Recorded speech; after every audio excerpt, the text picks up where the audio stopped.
This podcast was produced by OAR FM Dunedin with support from New Zealand On Air. Welcome to My Business Stars, a podcast series featuring conversations with disabled business owners telling their business stories. Hosted by the Disability Business Network. Kia ora, I'm that blind woman, Julie Woods, member of the Disability Business Network and host of My Business Stars podcast. And today we are welcoming to the studio from Sunny Nelson, owner and founder of Pic's Peanut Butter, Pic Picot. Kia ora, Julie. Welcome. Well, thank you. It's lovely to have you in the studio with us, well, digitally anyway, which is a great thing these days. So really pleased to have you here, and thank you for saying why not to being interviewed. I guess I've been thinking about when you were a little boy, did you dream one day that you would grow up to be a peanut butter magnate? No.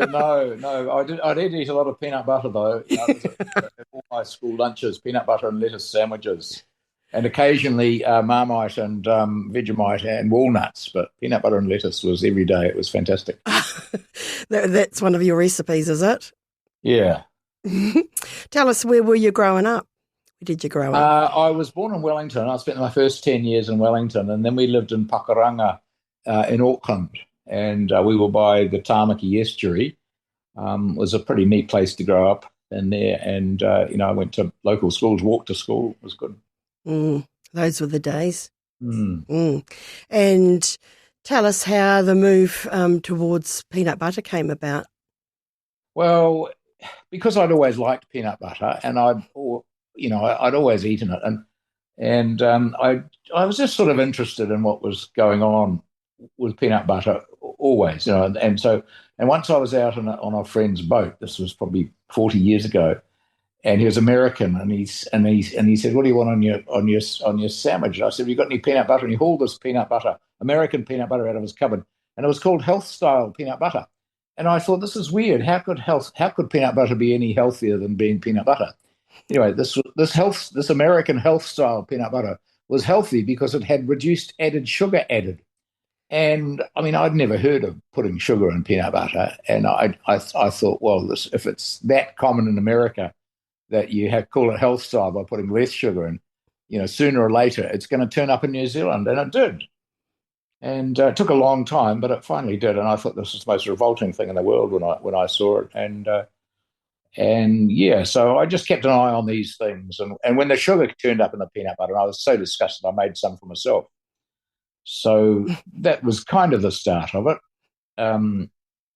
Another aspect was that I, at the time I just had to give up my job as a sailing instructor because of my eyesight, and I was looking around for something to just to get a bit of pocket money to get me through, and I thought I could make a bit of peanut butter and sell it at the market. And that's what I did.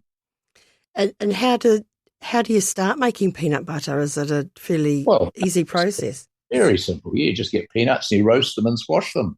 Okay. So my mum and auntie used to make them in their vitamizers. Vitamizers. Yeah, I remember. The forerunners of NutriBullets. Same damn thing, but But anyway, they were a bit sturdier, and you could roast peanuts and stick them in your blender, and just hit it and add a bit of salt. Well, if you like salt, I like a bit of salt. And you got peanut butter. If it doesn't just turn to peanut flour, which it can do, but once it starts turning into peanut butter, it sort of happens. And the old vitamizer was the trick for doing that. I was going to ask what came first, the vision impairment or the peanut butter, but you've just answered that. Yeah. And I guess that was something that you could do, sales as well. Because it's not just making, is it?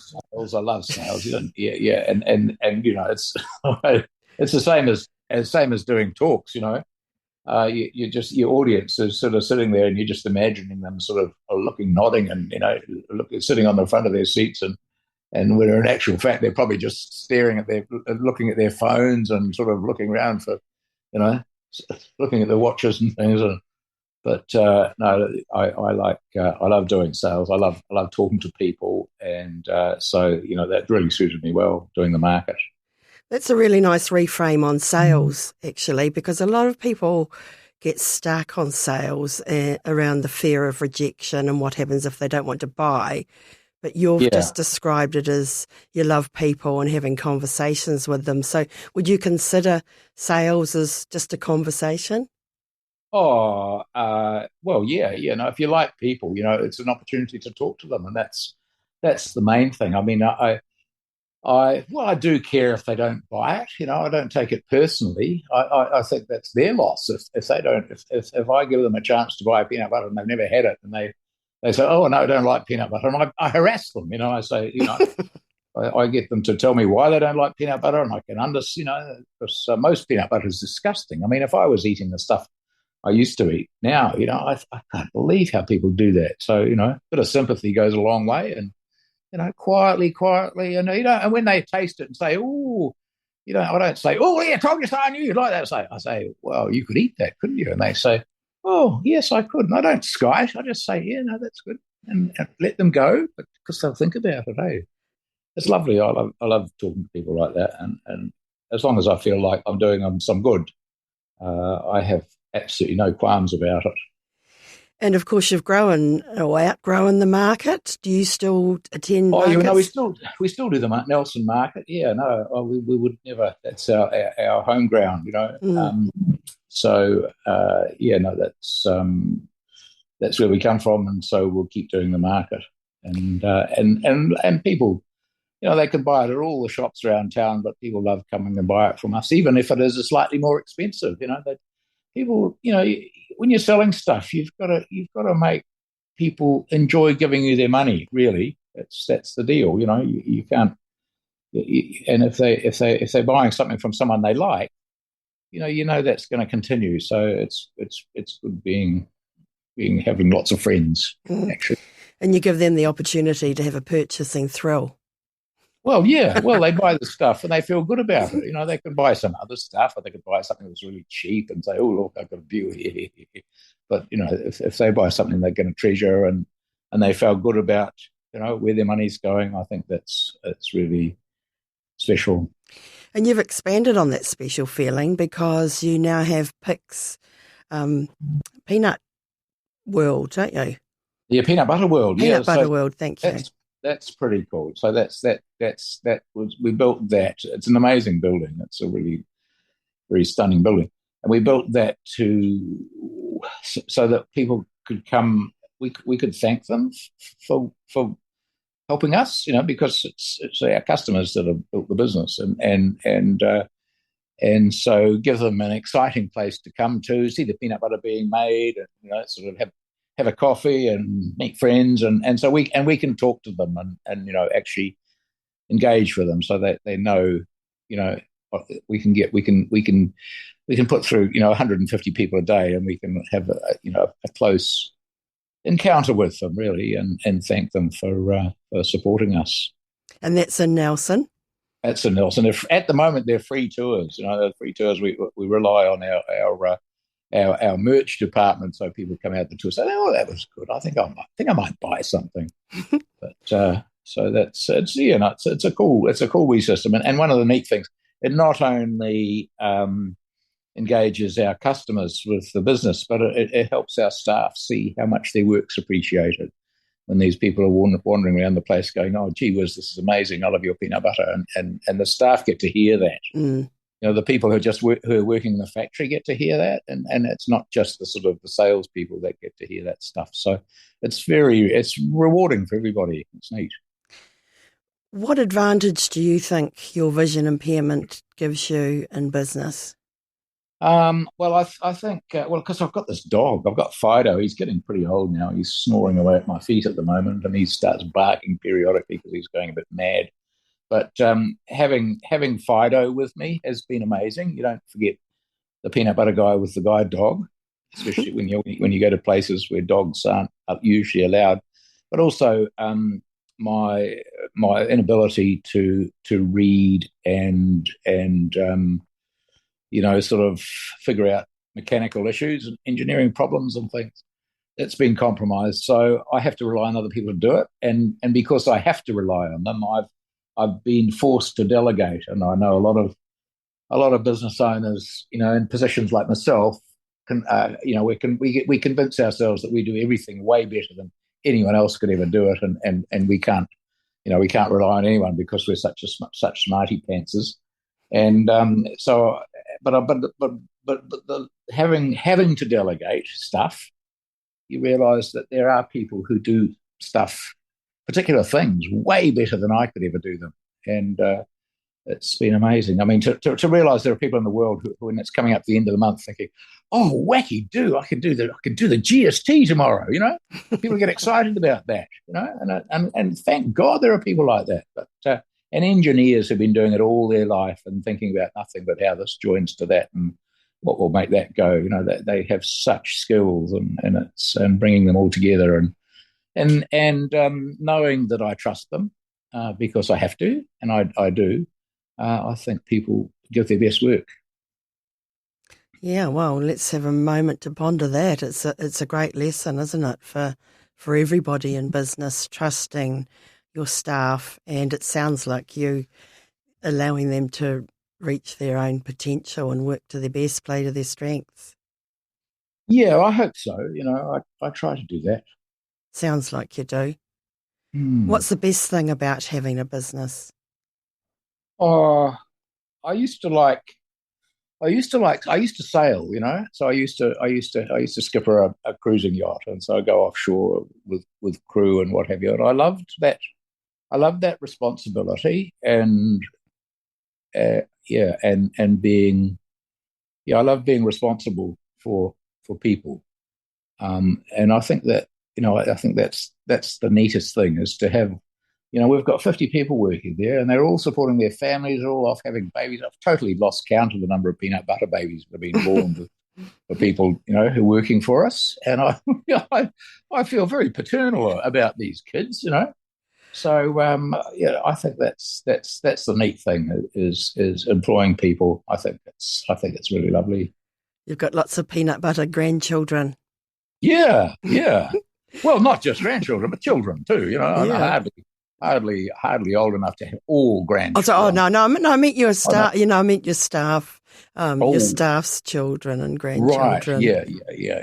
I suppose I could think of the staff as my kids, but some of them would be mortified to think I was considering them my. Yeah. What do you think they think about you? Well, I think they like me as sort of some vague eccentric that sort of wanders around the place, Sometimes I worry that I'm turning into a sort of caricature of myself as I get older. But I'm 72. I turned 72 a couple of weeks ago, and that's interesting. And I realise that I'm probably not. Well, actually, there are things that interest me more than just going into work and going to meetings and stuff. I really enjoy building and planting trees, and so I'm spending a lot of my time doing that kind of stuff. So, what is your business dream? Oh well, I'm just happy to have it ticking along nicely. My daughter's in charge. She's my stepdaughter, Amy McCammon, is CEO, and we've got a very good team, a management team there. And I'd just like to see it. I'd just like to see the peanut butter business ticking along and keeping it as a good Kiwi company and maybe just sort of go in and do the odd talk and attend the odd meeting. But I'm no longer sort of feeling like starting up radical new businesses. Although I don't take that as gospel because something might pop along that I think, gosh, this would be really cool. At the moment, I'm fixing up an old batch out here at Maraho as a place for retreats. So it's off-grid composting toilets and got no cell phone reception just by some fluke of geography. And so it's an opportunity for people to get away without those sort of distractions and see if they could live in a very, very low impact lifestyle for a few days, see whether that's feasible for them. And I think it will be. Is that for business people or just anyone that wants to try it? I'm thinking, for retreats and things, yes. and conferences, little conferences. But anyone who wants to try it, I think, and this is my main concern these days is the issues of climate change and the way we just seem to be shoving it further down the road. Oh no, we can't afford the inconvenience of having to turn the power off for a few hours a day, or we just need to keep on with the level of luxury and convenience that we've been enjoying. And so that's my biggest bother these days, biggest worry these days. Mm. Is there anyone you'd like to thank for helping you in your business? Well, I met our past CEO, Stu McIntosh, and he and I were a wonderful partnership for 10 years. So Stu retired earlier this year, and he did amazing work, and together we were just a really formidable team. I think we had skills that totally complemented each other. He had skills that I had no ability at, and I did things that that weren't Stu's thing, and so that partnership was extraordinary. It was just a matter of luck that we happened to come together, but it was a really fortuitous time, and that was why the company grew. If it had just been me, I'd just be pottering along with one or two people, or maybe just myself. But, it's wonderful when you do strike up a great partnership with somebody, as you say, with their strengths are different to yours, and together you're greater than what you would have been on your own. And I also, my mum and dad. So Dad died 5 years ago, just on the week we were opening Peanut Butter World. But he was an inspiring guy. He was one of the founders of Foodtown Supermarkets. And he was really, I grew up thinking groceries was the most boring thing in the world, but just the way Dad worked and the quiet way that he worked with people and brought the best out of them. And I gave my parents a terribly hard time for a bit there and there, but I got a medal from the Governor General a few years ago, and Dad was there to go down to Government House and see me get it. So they were pleased as punch. That made up for it all. Yeah. What would you say to some of our disabled business owners who are just starting out, and there's a lot to learn and do, and there's setbacks, and when things aren't quite going your way, what would you say to them? Oh well, I don't. Disability. Any business owner's got the same issues, and I think for people, one of the problems people have is they're looking around for an idea. They're looking around for a great idea, and then they think, once I have my great idea, then or I'll look around. I'm going to find out and find a gap in the market, and that's the most boring thing imaginable. Somebody just go, I discovered a. How did you start business? Oh, I discovered a gap in the market. But goodness gracious me! So, but I reckon for people overthink. Doing something, and I think the main thing to be doing is to be doing something, and it doesn't really matter what it is. And once you're doing something, once you're out in the market and offering it to people, that people will tell you what they want, what you need to. They will tell you what you need to do, but you won't figure out what you need to do to find to do something that people will like. You won't find that just by sitting on your bum and reading books. I don't think. I think you'd do it by actually doing something and then paying attention to what it is that people tell you, Yeah, so do, learn, do. Learn Learn from it. And that's very catchy. Learn, do. That could be a book, eh? You can have that. Thank you. You've already been doing it. I think I think there's that fear around, well, as I said before, it's that fear of rejection. Well, yes, and I struggled with that. I used to make one-off furniture for a bit. I made kauri furniture, and I would make, I'd like making individual pieces, and I really struggled to sell it because I felt personally rejected if a store didn't buy it. But I came to realize that what retailers want is to find something that sells and then get more of it and sell more of it, So they don't want to have one thing and find, that's sold. Was that some nutcase, sort of passing bloody crazy person that bought that thing? Or is it the sort of thing that everybody's going to want? And so retailers rely on selling the same thing over and over and over again. And I've got a little theory about this too. So I've got the theory that we're going to hell on the handcart because people buy stuff from retailers. So you go and buy something from a retailer, and the minute they push the cash register, a signal goes off to China to open up another coal mine and chuck another 1 million tons of coal on the generators and get down the mines and make another gazillion doodads and send them off around the world. And I think that's the sort of consumption that we get from buying, stuff through retailers, because that's all they want, is to know that they can order another of these things and sell it again. And, it's sort of market nonsense. And I do think this is food, of course, is quite different because we eat that up. Consume it. It's a flawed model. Yeah, I do think so. And I think it's one of the problems that we have. There's enough stuff in the world already. So, there is. Yeah. We need less stuff. We need less stuff. And if we need to buy stuff, you go and buy it secondhand, because there's no signals go off to China when you buy an old tap from, a junk shop. That cool. Guy isn't going to ring China and tell them to make more. Awesome. Well, thank you, Pic. We've reached the end of our time together. I can't believe how quickly it was past, didn't it? Yeah. Yeah. But lovely to talk to you. Yeah. So how can your fans get in touch with you, Pic? Oh, they can contact, I think, Peanuts at picpeanutbutter.com. Yes. And they, or Peanut, I don't know what the hell, something or other, info or reception or something. And we'd love to hear from them. Or go down there. The email address is on the website, and they'll forward a message through to me. So, and I've written a book. Oh, what's it called? There's a book out there. It's called Pic. Pic. By Pic Picot, and we sell it at the factory, but it's also available through Amazon. And there's an Audible version of it. Okay, cool. That's great.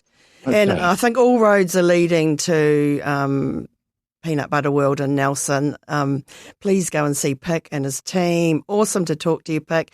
Thank you for being a business star and continuing to inspire our disabled business owners. Thank you. My pleasure. Thank you. The Disability Business Network is the only business network in Aotearoa, New Zealand, dedicated to business owners who live with an impairment. If you are disabled, own your own business, and would love to mix with people who look like you, then join us today at the Disability Business Network. You can find us at disabilitybusinessnetwork.org, or you can contact that blind woman, Julie Woods, on 021 913 513, or email julie@thatblindwoman.co.nz. At the Disability Business Network, we believe in disabled people being successful in their own businesses and becoming business stars.